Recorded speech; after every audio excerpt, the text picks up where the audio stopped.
All right, what's going on, everyone? Welcome back to another episode of Pave the Way Podcast. I'm your host, Greg Helbeck. I'm here with Lawton Makovec out of Wichita, Kansas, and today we're going to get into his business and what he's doing to crush it in the real estate market in 2021. And if people are listening right now and they're like, "What the hell's in your background, Greg?" Got the house cleaners over right now, and they're finishing up here, so I'm actually taking this one from the couch because they're cleaning my office. So excuse the noise, and guarantee you'll still get some value. So. Yeah, man. Welcome to the show. Happy to have you on. Absolutely. Yeah. No, man. Thanks for having me. That sounds like a champagne problem, man. You had to move from your office to your couch because the housekeeper's there. It's a rough life. It's a rough life. Yeah. I keep the house clean, but I always like to have it a little bit cleaner. So I like when they come once a month and they make it nice and sparkly. And, it's part of the game. That's why we do. I understand that. That's the best piece of marriage advice I ever got. Someone told me a long time ago to hire a house cleaner. And so when my wife and I got married, before we got married and we lived together, we had a housekeeper, and we've never thought about who needs to vacuum or dust or do what. It just happens. So it's great. Exactly. Love that. That's right. Love that. Absolutely, man. So how'd you get started in real estate, man? Tell us a little bit about your journey. Sure. So I graduated high school in 2015. So I just turned 25 just a couple months ago, this August of this year. So out of high school, immediately I moved to Wichita, where I live now. Where'd you move from? I moved from Gossel, Kansas. It's a really, really small town about an hour north of Wichita. I had 14 kids in my senior class. Oh my gosh. So really, really, really, really, really small. And I always wanted to go into real estate, architecture, and like TV shows and $1 million listing LA, like all the stuff. I would watch that stuff in high school. And I just always wanted to go into real estate. I was a bad student. I was a bad employee. Like I knew I had to do my own thing. I knew I was an entrepreneur, and I knew I wanted to do something entrepreneurial in real estate. I didn't know that I wanted to be a real estate agent or a real estate investor, but I wanted to have my own business in real estate. So I moved to Wichita. I graduated high school on a Saturday and moved to Wichita on a Tuesday. So I got the F out of Gossel, Kansas, because there's 400 people in the whole town. Not a lot of real estate deals being done up there. So I got the F out of there and moved to Wichita, the big city. We got about 500,000 metro population. So that was the big city for me then. So I moved here and partnered up, or I started as an intern for my now business partner. And I was an agent. Cut my teeth as a residential agent for the first 4 years of my career. And inside those first 4 years, went from interning for my now business partner to he and I partnering up and starting a team under another brokerage. And we grew that from 15 million to about 45 million in those 3 years. And then we actually went on our own and evolved into an independent brokerage last July of 2020. So middle of the pandemic, decided to bust off and do our own thing.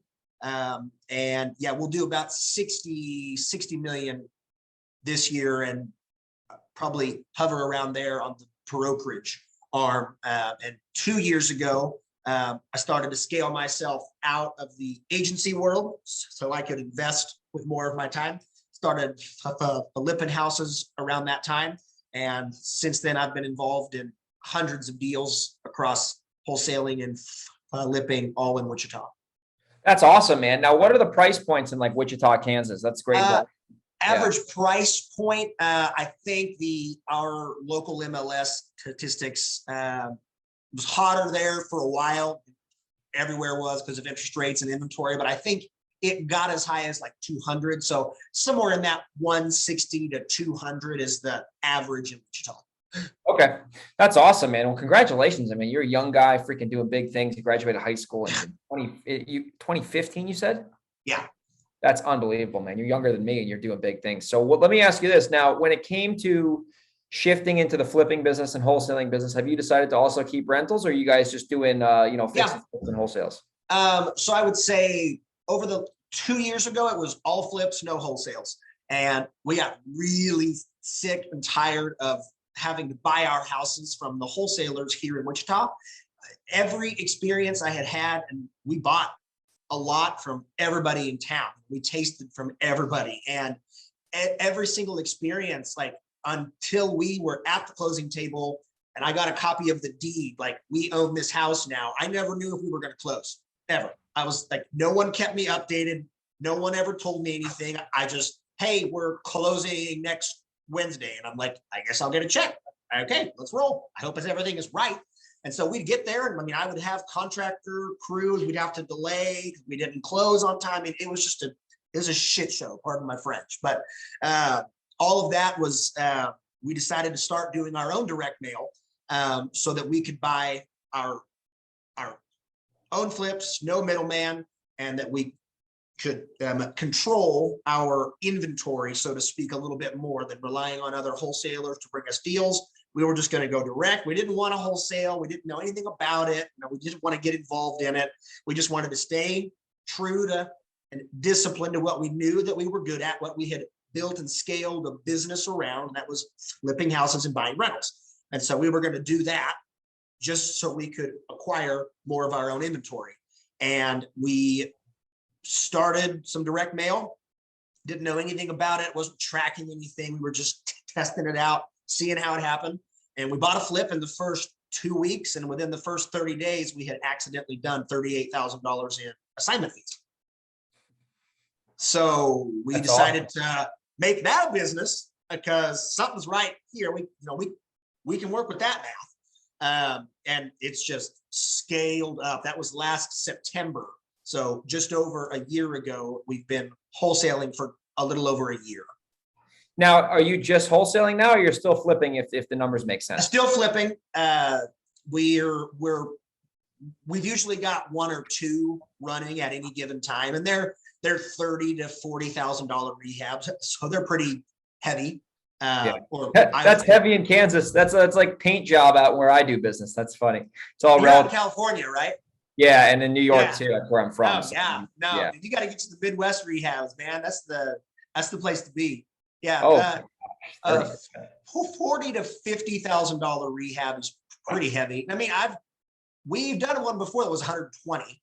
Okay, that was that's a real rehab. Gut job, new. I mean, that was we essentially rebuilt that thing. Yeah, it was at that point, and it was a fourplex. So we really rebuilt it. But nonetheless, we like to keep one or two going at any given time. And we've built the machine, so to speak. We have all the infrastructure to flip houses, for lack of a better term, with ease. As long as finding the deal is the hardest part, I guess is what I'm trying to say. So when we come across those deals, it's like, let's get it funded, let's rehab it, sell it, make money. And then we wholesale everything else. And we keep rentals. We've got, I think, 11 doors right now, 10 or 11, one of the two. There's a fourplex in there and a duplex, so it kind of messes up my name. Yeah. But I think it's 10 or 11 doors. It's tough to keep rentals in this market because of the prices. You see the appreciation. It is, man. It's tough. Yeah, it's like you got that equity on paper, but you're like, I can cash this thing out and put 90 grand in my pocket, and I can use that 90 grand to go make another 90 grand in 90 days. That's what I'm saying. That's the struggle, man. But it's just like a housekeeper cleaning your office. That's a good problem to have. Yeah, exactly. I'm back in the office now. If people are watching the YouTube video, they saw the journey from my couch to my my office now. So let's get into some of the nuts and bolts now. Like, what is like the volume now at this point in time look like on a monthly basis if you count wholesaling and flips? Strictly looking at wholesaling, we'll probably do 150 assignments in Wichita this year. Holy shit. That's crazy. Just in one market? Just in Wichita. So we started last September, and we're on pace to hit a million this year in assignment fees. And is the primary source of those deals direct mail, or are you doing everything? Direct mail and PPC. But I would say north of 70% of our deals comes from direct mail. Yeah, me too. I love direct mail, and people always give it a hard time. I don't know why. I know. It works so well. Yeah, I'm like, fine, you go do whatever else you think works, but leave me to my own devices. I'm just the idiot that's doing direct mail. Yeah, exactly. It's just, the thing about direct mail I realized is that you can target where you want to buy. So when you get the leads that come in, they're in areas that you already want to buy in, or else you wouldn't have had them on your list. And then for some reason, when they're calling you, even if it's just a postcard, as these people say, they're still calling you. They're taking the time to call a postcard or a letter and say, hey, I got your letter. I do want to sell. It's in an area where you want to buy, or else you wouldn't have mailed them. And it's a much easier conversation. I do texting and cold calling and all that, and that works. But you have to do more work to get those leads. Yeah. And direct mail, they come to you. You know what I mean? For me, we've never done any outbound cold calling. Everything we've done since the start, I learned the lesson the hard way as an agent, where you can only be in one spot at one time, showing one house, one person. Like the key to any successful business, and I was fortunate to learn that when I was 20, was you've got to build everything from the jump to be able to scale, or you're going to later on, you're going to have to take steps back to get to that point. So when I branched out and started this flipping piece of it that eventually evolved into this, all the same business, 2 years ago, everything we've done since then and everything we continue to do, like it has to pass the, is it scalable test? And if it doesn't, then we don't do it. It's very simple. So we've never done any cold calling because you can only be on the phone at one time with one person. We've instead, we've reinvested that into different avenues of outbound marketing or deal flow and things like that. And we've got a pretty aggressive follow-up campaigns with sellers that, were not right now, like they get different pieces in the mail every X amount. Like there's a lot of different triggers that we've built internally to really make it a follow-up machine. Like we're talking handwritten letters and all kinds of different stuff that we're doing every week to, people that we went on appointments with, thank you for taking the time, and, a little gift card or something like that. There's a lot of different ways that you can scale things like that, that have a much more lasting impact. Like for us, it's much more about disqualifying the leads we have than trying to qualify the ones that, like, this is a square peg in a round hole. Like it's just not gonna happen. It might be a deal if it's raining on a Tuesday in March and the seller decides to wake up and realize that we can't pay them $2 million for this house that's worth 50 grand. Like, stop trying to stretch and make these deals happen. Like, take the warm leads you already went on appointments with. You've already built rapport with these people, and it wasn't a good fit. It was price, or it was timing, or it was something. Focus your energy on the ones you've already spent the money to acquire that lead. That money's already spent. Do something with that lead. So we've poured a lot of resources and man hours and dollars into follow-up campaigns for that purpose of taking leads we're already working with. We have lukewarm, cool, kind of, like not even cold, just cool, but turning them warmer and warmer and warmer. We've already got their number. We know the address. We've already talked to them. We found a lot more success in focusing our efforts on scaling things like that than trying to chase down, shiny object. Let's do cold calls or ringless voicemail or SMS blasts or, all of these different things. And laws are always changing, and privacy, and, do not call. Like, there's just exposure with those things. There's no exposure with sending somebody a handwritten postcard in the mail. No, and it's that, like you said, that's a scalable thing that you can just spend more money and you're going to get more leads. It's not like you have to change the system. No, that's smart, man. How many direct mail pieces are you guys sending on a monthly basis now? I think we're averaging around 16 or 17,000. Okay, and that's providing. Like, are you seeing? Like, I'll give you an example. And my markets are pretty crazy, like expensive and competitive. So, like, I'm seeing like in between a 0.002 and 0.007% response rate on my mail. Oh. So like we get low response, but we get high quality leads. Like, what are you seeing like in terms of like maybe the response rate if you have that, but like the amount of calls you should expect. What are you seeing on like a response rate? Because in the Midwest, we track every single metric under the sun. That's my favorite thing. It's how else do you make decisions about your business? Exactly. Yeah. So our response rate right now hovers around 8%. 8%? Yeah. How the hell are you doing that? That's unbelievable. We spent my director of operations and I, when we first started, we knew, because all the mail houses, they have their own, yellow letter or third notice letter of like, we're going to foreclose. Like, we just knew that, we ran those for the first 2 or 3 months just because we didn't know anything. And we were just kind of testing it to see if we could even do this direct mail thing. And our freaking response rate was like 22%. We got so many calls, but so many of them were like, F you, I'm not in foreclosure. Like, why are you sending me this sleazy postcard? And so we were like, there's gotta be a better way to do this. So we spent a ton of time, and I was in charge of the marketing at the brokerage. And like, when it was a team still, like, I did all the online and the copy and all of that stuff. So I have a background, so to speak. I didn't go to college. So like, I don't have like an official title for marketing, but I understand it well enough. And I listen to a lot of podcasts and read a lot of books on, consumer behavior. And I've been in the industry for a while. So we spent a lot of time designing a campaign and like different sequences, sure, of all these different postcards. And we custom designed the artwork and the image and the copy and just revamped everything, and then gave it to our mail house and said, do not send any more of your templated stuff. We want you to send these. Can you send these? And there was some back and forth. They were like, we got to charge you a fee to set it up. I'm like, do it. Worth it. Like, we're getting too many leads and they're all dog shit.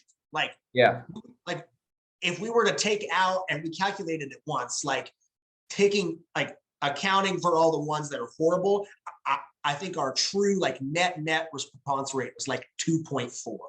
Yeah, so, I do that same thing in my business. There's the calls, and then there's the net leads I track, and that's right. So right now, net leads that we're tracking is like 6.5%, because we still get calls of people that are like, this person doesn't live here anymore. Like, why are you sending mail to my dead uncle? Like, have some respect. And I'm like, how am I supposed to know that? So our net response rate is like 6.5, 6.8.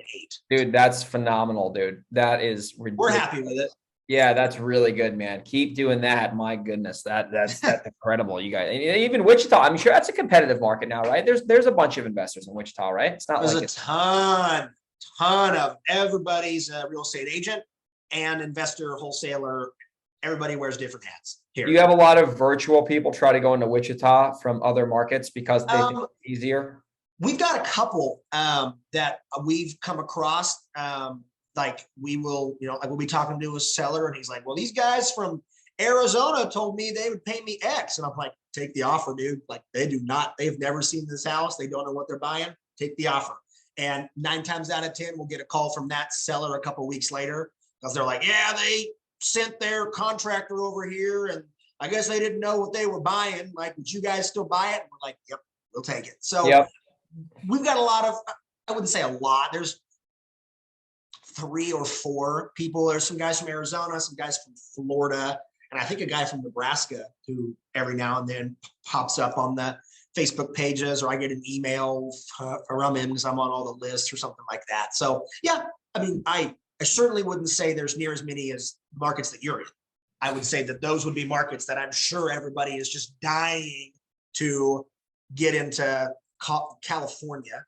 Yeah, it's crazy out here. I mean, the spreads are big, but yeah, it is a hyper competitive area. I like actually the competitive markets, and the reason being is when you do have a deal, you're going to make a crap ton of money on it because there's a lot of inventory. Yeah, it's blue whales and blue gills, and we just happen to go after both. Like, we did an assignment deal earlier this afternoon that's going to net us about $45,000.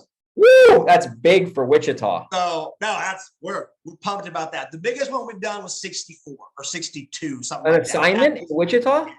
Yeah, that was a cool day. Yeah, that was a lot of fun. Are you assigning that, or are you double closing that? With something like that, I would double close in New York. You're assigning it. That. Holy shit. Wow. Yeah. We've got enough expense on our outbound marketing and overhead that, it'll all wash out when it comes time for taxes. So That's true. That's true. Well, the reason I'm saying is like in New York, for example, like if a buyer, Oh, the seller would be able to see it. yeah, they get a lot of Separate HUDs, and we're a separate HUDs, yes, but I mean they get a copy of everything after the fact. We're very, very transparent with our sellers. You know, there's a that the We Buy Ugly Houses wholesaler that the general public and the sellers that we're all marketing to, because we're all going after the same subset of a subset of a subset of a subset of our general population. We're all going after the same people in Wichita. All your competition's going after the same people. Like there's not some niche new list that these people have never been marketed to before. So they're used to this, and they're used to talking to people that do business a certain way. And, you know, there's kind of a sleazy reputation. We just wanted to do things differently. And, you know, if that means we have to be transparent and lose a deal or not make as much money on a deal, so be it. But we're very transparent with our sellers. This is what we're doing. We're either going to purchase this ourselves as an investment property, a rental or a flip, or we're going to sell this contract. We're going to assign our contract to one of our partners who will buy it for the same thing. And it just really depends for us on the month, on access to capital, on human capital. How many contractors do we have to spare right now? How much hard money do we have access to right now? Do we have it tied up in other deals? It just varies month over month. But, you know, Mr. and Mrs. Seller, however the chips fall on our end, you're getting X amount at the table.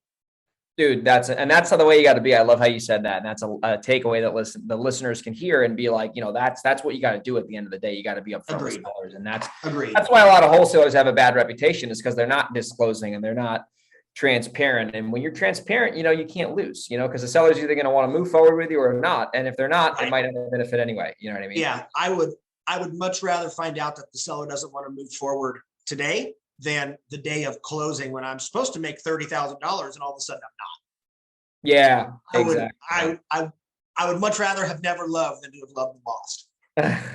So now, what are you guys doing on the team? Like, what does your team look like? Because your the marketing is great. We've covered that, but like, what does your like team and your systems look like? Because, you know, with that type of volume, there's a lot of moving parts that obviously go through the system. Yeah. So from a team perspective, I'm the CEO, and that's really just a title for me. I'm the wearer of many hats here, but I've got an awesome team of people. My director of operations, her name is Sam, and I introduce her to tons of people as my boss. If she says that I can get paid, I can get paid. If she writes a check, I sign it. Like, she runs the show without a doubt. We wouldn't be here without her. And then I've got Juliana. She's kind of a Sam Junior. She's an administrative assistant, or associate is her official title. She does all the title coordination, buyer seller coordination. We take that off of the title company's plate, just because, you know, they've got other clients and other files they have to service, and we don't want ours to get pushed to the back, or closing gets delayed for this reason or that reason. So, you know, we take all of the client buyer seller coordination in-house. Our investor buyers that we're assigning these deals to love it, because they don't have to get copies of leases or prorated rents and make sure the HUD is right and the title is right. They just know, after doing business with us a couple times, that you guys are going to let me know when I need to close, and I'll show up with a check and we'll be good. So our buyers love it. Sellers love it, of course. And then we've got two salespeople. We've got JD and Drew. There are sales guys here that do Wichita. We need two of them here to handle the volume. And they're busy a lot. And then we've got Joey on the team as well. We actually recently expanded into the Tulsa, Oklahoma market as a virtual market, and he's handling that. And we've been down there for about 90 days. Okay. And how's that transition gone from going from into your local market into another market where you're not physically present? It's certainly a different beast. And Joey does a lot of driving to Tulsa to meet with the sellers and meet with the buyers. And right now we know we've got to do that legwork in the beginning, you know, build those relationships with some hyperactive buyers down there like we have up here, where Joey won't need to drive down to Tulsa to show the house. One of our buyers that we know is interested, is we sold him a house in this neighborhood last month. He can go over there, meet the seller on our behalf. We trust him not to snake you out of a deal. us, or take us out of the deal. So it's heavy legwork on the front. Actually, initially in July, I think we went to Kansas City, or no, June. We went to Kansas City as our first expansion market. And you want to talk about saturated, man, that place is unbelievable. Is it? Kansas City, Missouri? Kansas City, Missouri. Yeah. It is so sad. There's so many wholesalers and investors. I couldn't keep it all straight. Like, really? I didn't much. think that. Maybe we were marketing in the wrong areas. I don't know. But all of the metrics that we track and everything that we do in Wichita, we just picked it up and tried to duplicate it up there. And it was chalk it up to tuition. It was a lesson learned. But, we have very strict parameters and very strict time allocations for, if we're going to spend X in a new market, then we need to hit a certain X of return on that money in 90 days, or it's not a market for us. Yeah, no, that's really smart how you do that, because that's where I see a lot of people get smoked, is they don't begin with the end in mind, and they just start spending money, and it becomes. And then they look up in 6 months and they're like, "We've lost how much?" And I'm like, "You dummy! How do you not know that?" Yeah. Oh man, that's so freaking good. I want to end the show with something that obviously you really know well just by meeting you on this podcast, and I want to talk about KPIs and what KPIs you track in your business to make sure that everything is moving forward according to your expectations. And then obviously things that you look for that could be leading indicators of a problem. Sure. So let's just go. What are your high level KPIs that you look at it as a CEO? So the things that we look at, for us, it really starts with our outbound marketing, because we don't do, that's our number one driver. That's our entire driver of revenue. So we look at it like a funnel. You've got your total marketing impressions. How many mailers were sent out, minus 4.2% to account for those that have been undelivered or returned to sender. That's about what we're averaging now, is 4.2% get sent back to our PO box every month. So accounting for those, adding in any of your ancillary, your online, your SEO, your PPC, your Facebook, Instagram ads, whatever it is. How many eyeballs were on your ads? Then from there, how many leads did you get? Net leads. From there, how many appointments did you go on? Appointments to offers, offers to contracts, contracts to closing. And then out of that bottom of that funnel, once you have all of that, those are our marketing KPIs.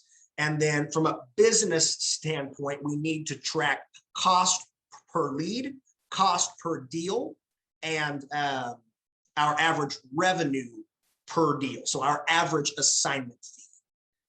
So that in our marketing, we know that every time we spend X, we make Y every time on average. So I had it explained to me at a real estate agency conference years ago, and it stuck with me because it's so good. I'm so happy to share this.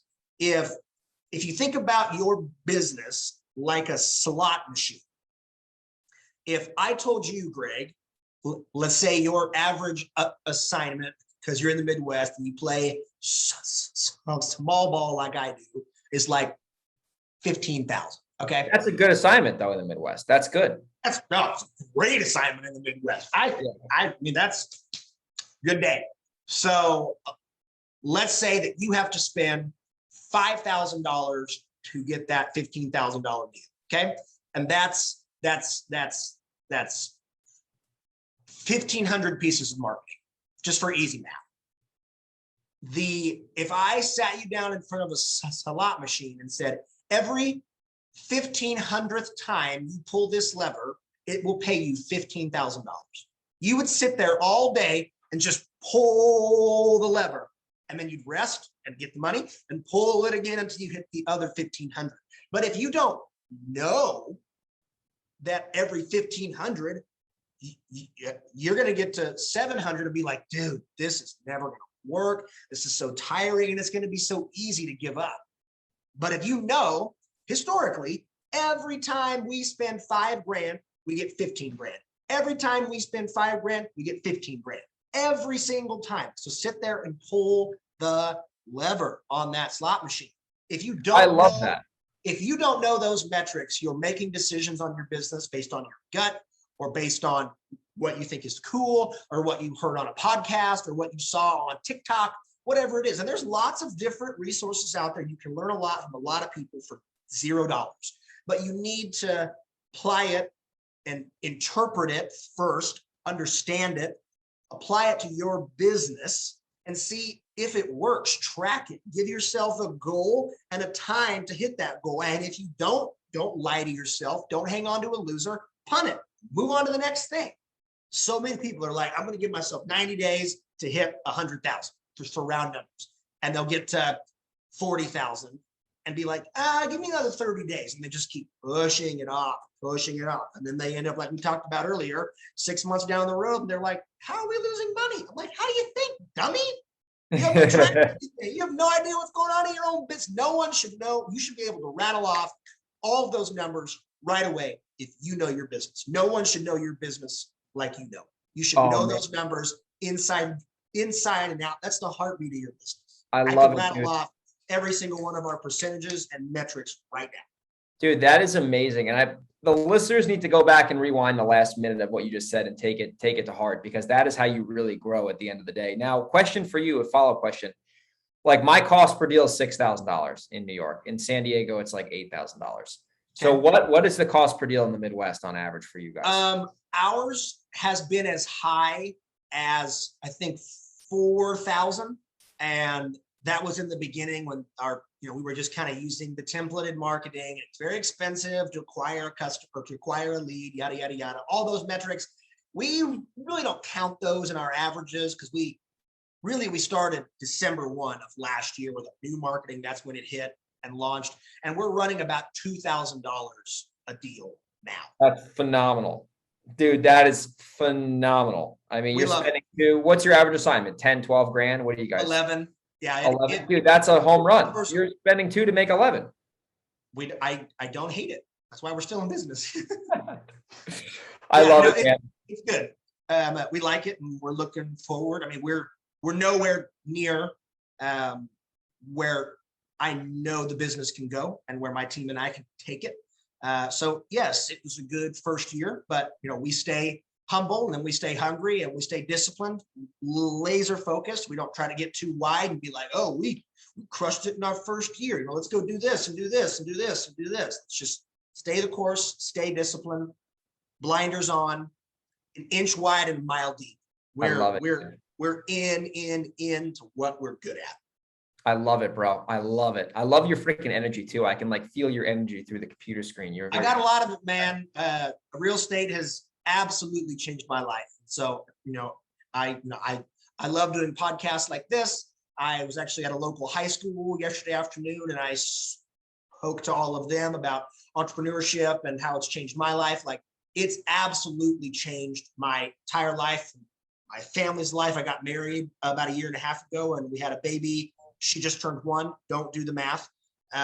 So it's absolutely changed the trajectory of where I ever thought I'd be at 25. And I'm 20, like, it's just the beginning. So for anybody out there who's nervous to get started or doesn't know really what their thing is, it doesn't have to be real estate. I imagine a lot of your listeners are real estate related or they wouldn't have found your show. But I mean, even if you're just a fan of entrepreneurship and mindset, things like that, and you stumbled across this show, the best piece of advice I've ever been given and continue to give out all the time. If you ask them, what's the one thing you tell every future entrepreneur or anybody that wants to get into sales or entrepreneurship or business of any kind, is find your passion and find a way to get paid for it. I love it. Find your passion, find a way. I love it, dude. I love it, man. This has been a lot of fun. I want to respect your time. Keep this around 35 minutes. If people want to learn more about you and follow you or connect with you, or if you have anything to offer, what is the best way for them to get in the loop with you and what you got going on? Sure. Anybody that's listening to this, you can text me. My number is 316-217-3538. And you can find me on Instagram at Lawton Makovec, LAWTON MAKOVEC, all one word. Same thing on Facebook. If you want to find me on LinkedIn, it's the same name. So if you guys have any questions or anything we didn't answer, or you just want to talk about real estate, there's my number. Just please text me. I get a million phone calls a day, and I try to get back to as many of them as I can. You'll get a way faster response if you just text me or DM me on something. So I love it. We'll make sure we have that in the show notes, and Anna, my assistant, will put that in there. Man, Lawton, dude, really appreciate you coming on the show. I learned a lot. I really enjoyed talking with you. And man, I hope you have a great day. And thanks so much for being a guest on Pave the Way. Of course, man. Anytime you want to have me back, I'm always down. I really appreciate your time today, Greg. Thanks a lot, man.